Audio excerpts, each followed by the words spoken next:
High student, how are you? তোমরা কেমন আছো? ভালো আছো? নিশ্চয়ই ভালো আছো।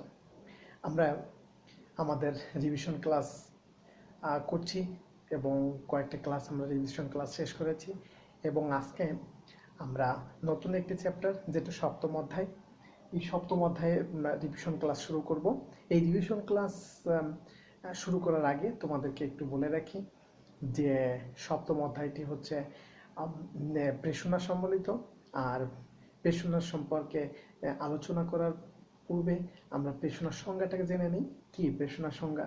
প্রেষণা কাকে বলে?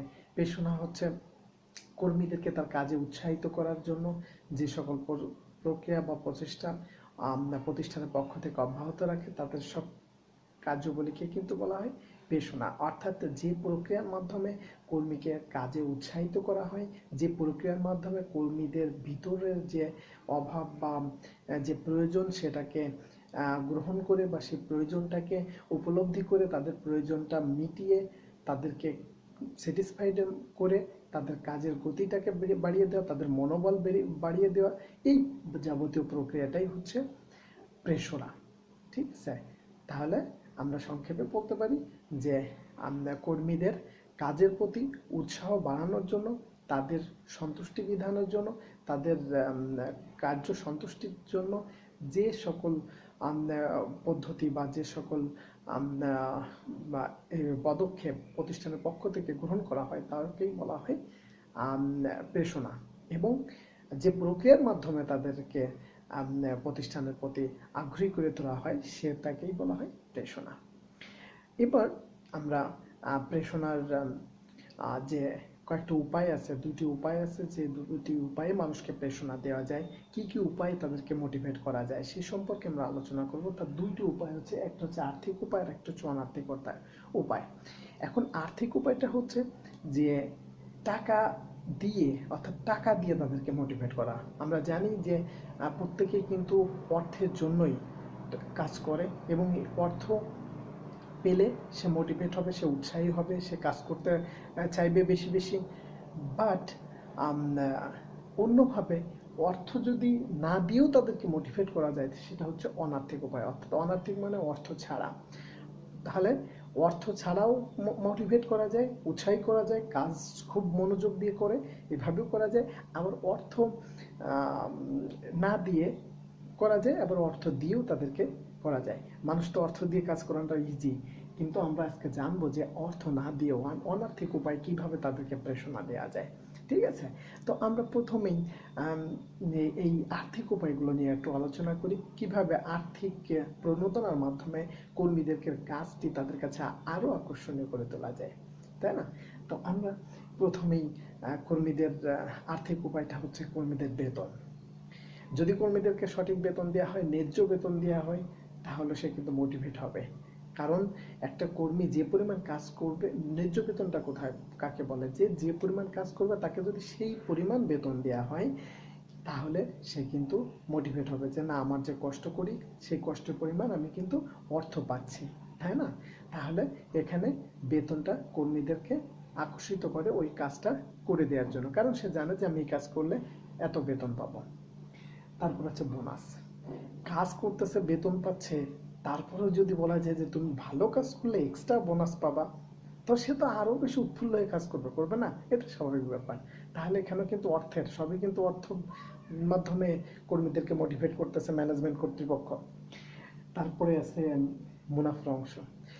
বোনাস দেওয়ার পরে আবার যদি মনে করে যে না, যে তোমরা যারা কর্মী কাজ করেছো, তোমাদের কাজের জন্য যে মুনাফা পেয়েছি আমরা কিছু রেখে তোমাদের সামান্য কিছু মুনাফা তোমাদের মধ্যে ভাগ করে দিব, তখন দেখবে যে না, প্রতিষ্ঠান তো মুনাফারও আমাদের অংশ দিচ্ছে, তাহলে আমরা আরো বেশি কাজ করি যাতে প্রতিষ্ঠান আরো বেশি মুনাফা অর্জন করবে আর আমাদের আরো বেশি মুনাফার অংশ দিবে।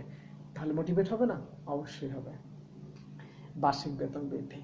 কাজ করছে, বেতন পাচ্ছে, কাজ করছে, বেতন পাচ্ছে, কিন্তু যত বেশি পুরনো হবে, যত বেশি সিনিয়র হবে, তত বেশি তার প্রত্যেক বছরে কিন্তু একটা পরিমাণ টাকা 5% ভাবে বা 10% হারে তার ইনক্রিমেন্ট হবে, অর্থাৎ প্রত্যেক বছরে তার বেতন বৃদ্ধি পাবে। ঠিক আছে?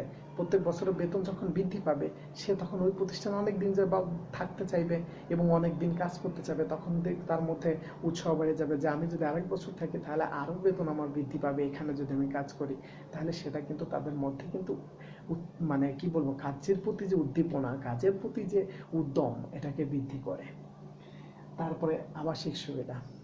এখন অনেক কর্মী আছে দেখা যাচ্ছে দূর থেকে এসে অফিস করেন, তো তারা যদি ওই প্রতিষ্ঠানের থেকে যদি মানে ঘর ভাড়া বা অন্যান্য আবাসিক সুবিধাগুলো তারা দিয়ে দেয় যে না তোমাদের এখানে থাকা ফ্রি, তাহলে কি করবে, কর্মীদের আর বাসা ভাড়া লাগবে না। তখন সেটাও কিন্তু আর্থিক মানে সেই, এটা কিন্তু আমি দেখছি না, বাট প্রতিষ্ঠান কিন্তু টাকা দিয়ে ওই আবাসনের টাকাটা দিয়ে দিচ্ছে, বাট আমি সেখানে ফ্রি থাকার সুযোগ পাচ্ছি।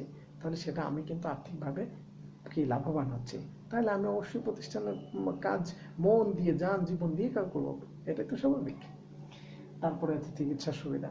আমি যদি চিন্তা করি যে না আমার শারীরিক অবস্থা কি আছে, সেটা প্রতিষ্ঠান থেকে নিয়মিত ডাক্তার চেক আপ করে দেয় এবং প্রতিষ্ঠান থেকে নিয়মিত যদি আমাকে ডাক্তাররা দেখায়, তাহলে কিন্তু আমি ওই প্রতিষ্ঠানকে এত ভালোবাসবো আর কোথাও যাইতে চাইবো না। তাহলে এভাবেই কিন্তু একটা প্রতিষ্ঠান তার কর্মীদেরকে এত আদর করে তাদের, যাতে করে তারা আরো বেশি কাজ করে এবং নিজের থেকে মোটিভেট হয়ে কাজ করে। তারপরে আছে পদোন্নতি। পদোন্নতি দিলেই তো বেশি মানে উপর পর্যায়ে পদোন্নতি দিলেই কিন্তু তার বেশি টাকা পাবে, এটা কিন্তু আর্থিক উপায়ের মধ্যে পড়ে। তো এইভাবে যদি জানে যে আমি যদি এখানে পদোন্নতি পাই তাহলে তার মধ্যে আত্মমনোবল বেড়ে যাবে এবং সে আরো বেশি কাজ করবে। ঠিক আছে? তারপর আছে পরিবহন সুবিধা। অনেকের কেউ বাসা একটু দূরে আছে, তখন যাওয়া আসার জন্য তোমরা দেখবা যে অনেক কোম্পানি কিন্তু যাওয়া আসার জন্য তাদেরকে গাড়ি দিয়ে দেয়। ঢাকা শহরে দেখা যাচ্ছে ব্যক্তিগত গাড়ি মানে একটা প্রাইভেট কার দিল যে চারপাশ দিয়ে যার যার যে জোন থেকে উঠবে সেই সব জোনে দাঁড়ায় থাকবে, গাড়িটা তাদের কোম্পানি গাড়ি নিয়ে আসবে।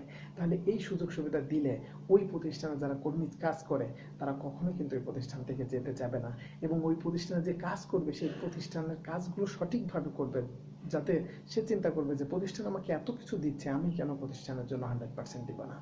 তো এইগুলোই হচ্ছে আর্থিকভাবে কর্মীদেরকে মোটিভেট করা, তারা কাজের প্রতি আরো বেশি কি বলবো উদ্যমী হয়, কাজের প্রতি আরো বেশি কাজকে ভালোবাসে এবং কাজকে তার নিজের কি ধ্যান বা প্রত্যয় বা নিজের মানে একটা অংশ মনে করে যে কাজ এটা আমার নিজের কাজ।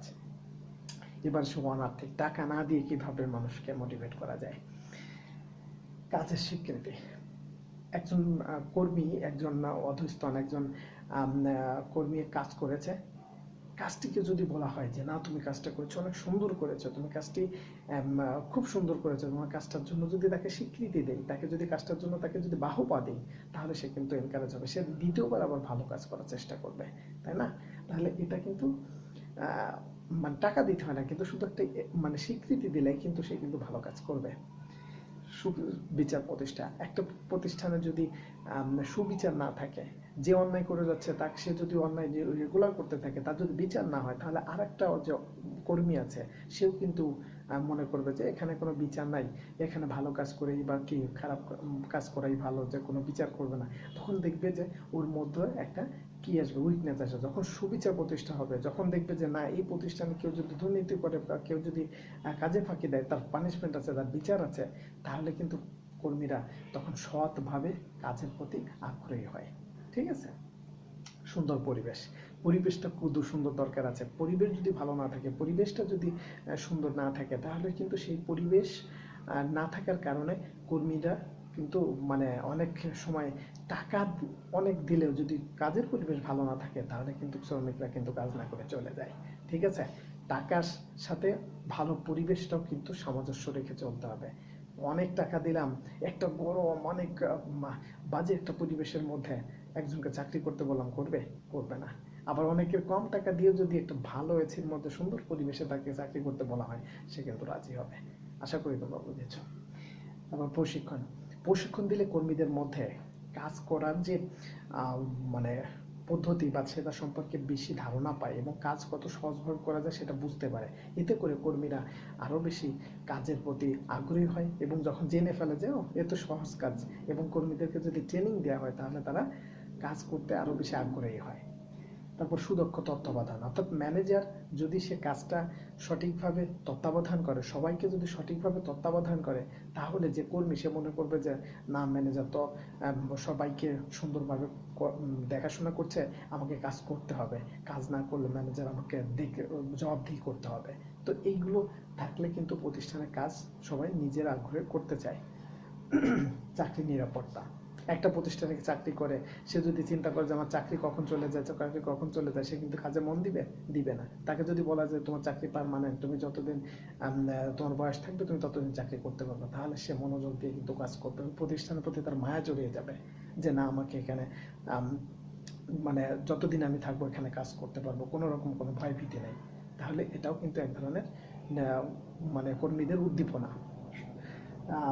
তারপরে প্রতিযোগিতা, প্রতিষ্ঠান যদি প্রতিযোগিতা থাকে, ভালো কাজের যদি প্রতিযোগিতা থাকে, তাহলে পরেও সবাই কিন্তু ভালো কাজ করার জন্য আগ্রহী হবে। আর ভালো কাজের যদি প্রতিযোগিতা না থাকে, তাহলে কিন্তু সবাই মনে করবে যে ও কাজ না করেও যেরকম বেতন পাচ্ছে বা যে স্বীকৃতি পাচ্ছে, আমি কাজ করেও তত স্বীকৃতি পাচ্ছি, তাহলে কাজ করার দরকার কি। তো এই ধরনের মানসিকতা যাতে না আসে, সে যাতে প্রতিযোগী থাকে, সে যাতে আমি ভালো কাজ করলে আমি ভালো কিছু পুরস্কার পাবো, এই ধরনের প্রতি আমি ভালো কাজ করলে আমি এ গ্রেডে যেতে পারবো, এটাকে বোঝানো হয়। তারপর দায়িত্ব অর্পণ, কোনো কর্মীকে দায়িত্ব দিলে সেই দায়িত্ব যাতে সঠিকভাবে পালন করে সেটা নিশ্চিত করা হলে, দায়িত্ব দিলে সে কিন্তু দায়িত্বের সাথে পালন করবে, এবং দায়িত্ব দিলে সে নিজের মনে করে দায়িত্বগুলো পালন করবে। অনেক ক্ষেত্রে দেখা যায় যে তাকে দায়িত্ব না দিয়ে শুধু কাজ করানো হয় এবং অর্ডার দিয়ে কাজ করানো যায়, সে কিন্তু কাজটাকে নিজের মনে করে না। তো দায়িত্ব তার উপর ছেড়ে দিয়ে তার নিজের কাজ মনে করে তাকে দিয়ে কাজ করিয়ে আনলে সে অবশ্যই মানে উদ্দীপনার সাথে কাজটি সম্পন্ন করবে। তো এই ছিল আর্থিক উপায় এবং অনার্থিক উপায়।